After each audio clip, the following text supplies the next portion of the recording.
Hello trader, welcome to my YouTube channel फैफ trading service. अगर आप ट्रेडिंग में एक्सपर्ट बनना चाहते हैं और ट्रेडिंग से पैसा कमाना चाहते हैं तो आपको कैंडल स्टिक पैटर्न जानना बहुत ज़रूरी है। आप सोचो ट्रेडर, अगर आपको पता हो इन कैंडल स्टिक पैटर्न के बनने के बाद शेयर का प्राइस ऊपर जाएगा और इन कैंडल स्टिक पैटर्न के बनने के बाद शेयर का प्राइस नीचे जाएगा, तो सोचो आप कितना पैसा बना सकते हो। तो आज हम इन 8 कैंडल स्टिक पैटर्न को सीखेंगे। सबसे पहला है हैमर यानी हथौड़ा। ये कैंडल स्टिक पैटर्न हमारा हथौड़े की तरह दिखता है तो इसे हम हैमर कहते हैं।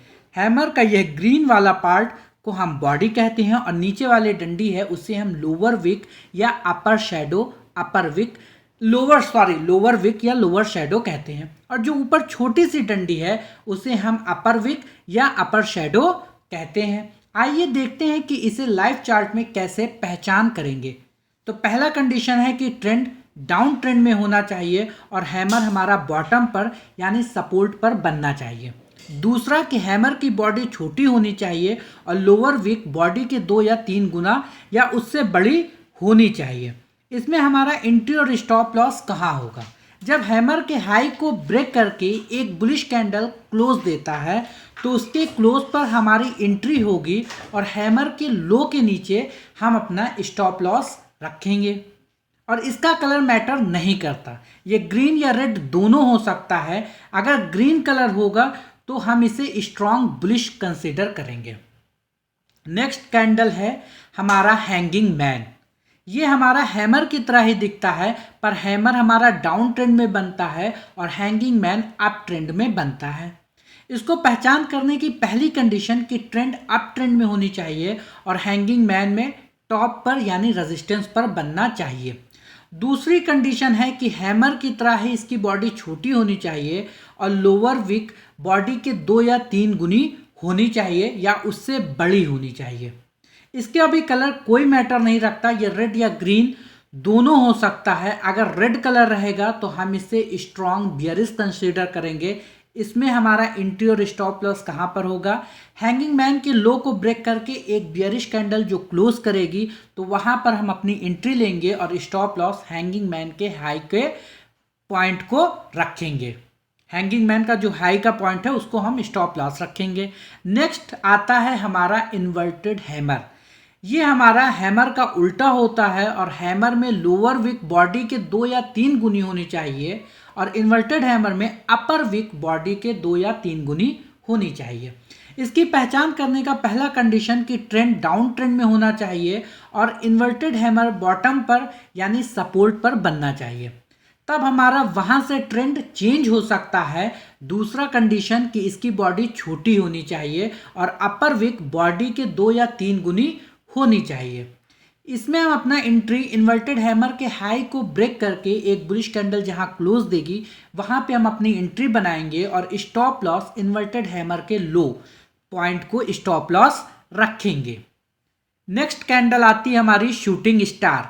ये हमारा इन्वर्टेड हैमर की तरह ही दिखता है पर इन्वर्टेड हैमर हमारा डाउन ट्रेंड में बनता है और शूटिंग स्टार अप ट्रेंड में बनता है। इसकी पहचान करने का पहला कंडीशन है कि ट्रेंड अप ट्रेंड में होना चाहिए और शूटिंग स्टार टॉप पर यानी रेजिस्टेंस पर बनना चाहिए। दूसरी कंडीशन कि इसकी बॉडी छोटी होनी चाहिए और अपर विक बॉडी के 2 या 3 गुनी होनी चाहिए या उससे बड़ी होनी चाहिए। इसका भी कलर कोई मैटर नहीं करता, ये रेड या ग्रीन दोनों हो सकता है। अगर रेड रहेगा तो हम इसे स्ट्रॉन्ग बियरिश कंसीडर करेंगे। इसमें हमारा एंट्री कहाँ होगा?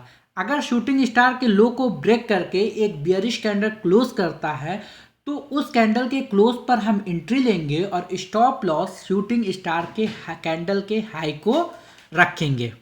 नेक्स्ट कैंडल है हमारी बुलिश इंगल्फिंग और बियरिश इंगल्फिंग। बुलिश इंगल्फिंग का ग्रीन कैंडल बड़ी होनी चाहिए और रेड कैंडल छोटी होनी चाहिए, यानी ग्रीन कैंडल के अंदर रेड कैंडल आना चाहिए। इसकी पहचान कैसे करेंगे कि रेड कैंडल ग्रीन कैंडल के अंदर है या नहीं? तो ग्रीन कैंडल के ओपन और क्लोज प्राइस के अंदर रेड कैंडल के ओपन और क्लोज प्राइस होना चाहिए। और बियरिश इंगल्फिंग का रेड कैंडल बड़ी होनी चाहिए और ग्रीन कैंडल छोटी होनी चाहिए।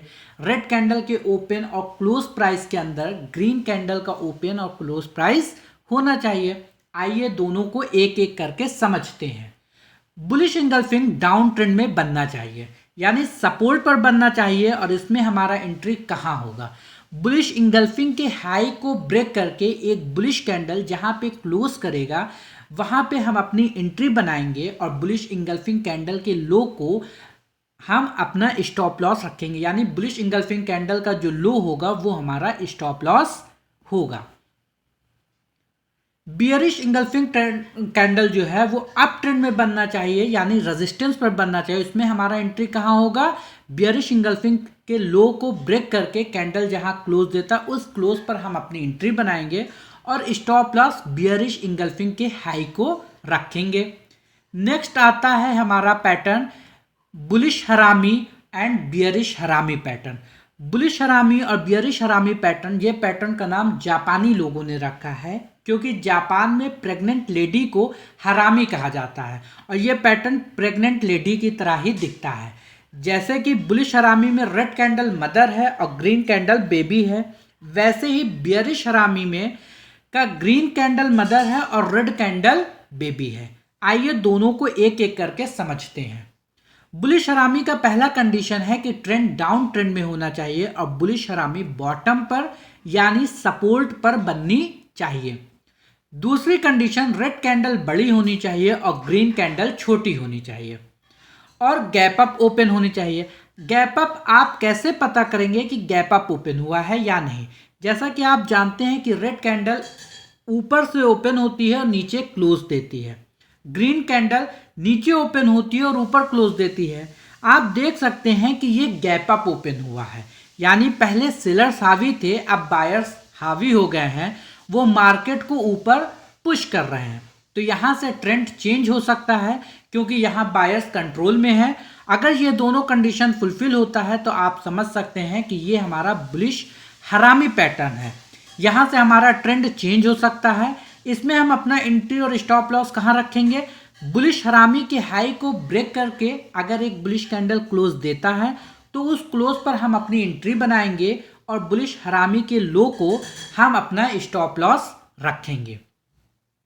बियरिश हरामी का पहला कंडीशन है कि ट्रेंड डाउन ट्रेंड में होना चाहिए, ट्रेंड जो है अप ट्रेंड में होना चाहिए और बियरिश हरामी टॉप पर यानी रेजिस्टेंस पर बनना चाहिए। दूसरा कंडीशन कि ग्रीन कैंडल बड़ी होनी चाहिए और रेड कैंडल छोटी होनी चाहिए और गैप अप ओपन होनी चाहिए। जैसा कि आप जानते हैं ग्रीन कैंडल नीचे से ऊपर ओपन होता है और ऊपर क्लोज देता है और रेड कैंडल ऊपर ओपन होता है और नीचे क्लोज देता है। तो आप देख सकते हैं कि इसमें गैप डाउन ओपन हुआ है। बियरिश हरामी में red candle gap down open होनी चाहिए। गैप डाउन ओपन होना यानी पहले बायर्स हावी थे और अब सेलर्स हावी हो गए, ये मार्केट को नीचे की ओर पुश कर रहे हैं। तो यहाँ से ट्रेंड चेंज हो सकता है क्योंकि सेलर्स कंट्रोल में हैं। अगर ये दोनों कंडीशन फुलफिल होता है तो आप समझ सकते हैं कि ये हमारा बियरिश हरामी पैटर्न है। यहाँ से हमारा ट्रेंड रिवर्स हो सकता है। इसमें हम अपना एंट्री और स्टॉप लॉस कहाँ रखेंगे? बियरिश हरामी के लो को ब्रेक करके अगर एक बियरिश कैंडल क्लोज देता है तो उस कैंडल के लो पे हम अपनी एंट्री बनाएंगे और बियरिश